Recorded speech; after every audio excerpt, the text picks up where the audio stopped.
Recently, a cow-calf producer emailed a question about the effects of hot summer temperatures on bull fertility. They had experienced quite a drop in their calf crop percentage last year due to the breeding season of 2012 and wanted to know if possibly that extreme heat that we experienced here in the southern plains may have affected bull fertility. Well, there's been research that's been done looking at the impact of heat stress on bulls. This is one example that you see on the screen where some bulls down at Fort Reno a number of years ago were either left in a thermal neutral environment, that's something about 70 degrees around the clock, and half of the bulls were put under heat stress.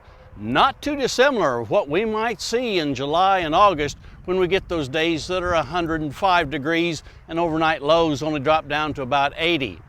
What you see is a decrease in the percent motile sperm cells that those bulls under heat stress were producing.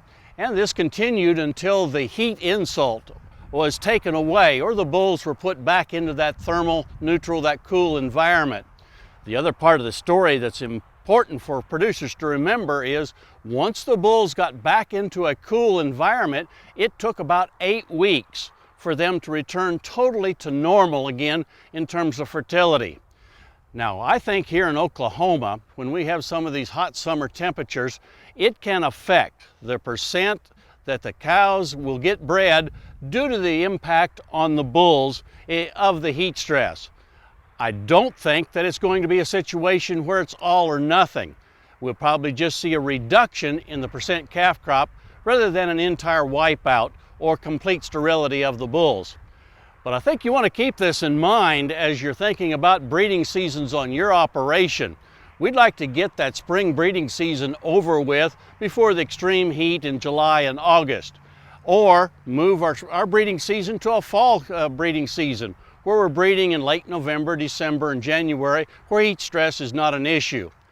Keep this in mind. It's a factor that determines whether we're going to have a really good calf crop percentage each year or whether it's going to be a lower percentage or a real strung out, long calving season just due to the impacts of heat on the bulls. Hope this helps you to better understand that physiology of what's taking place in these hot summer days.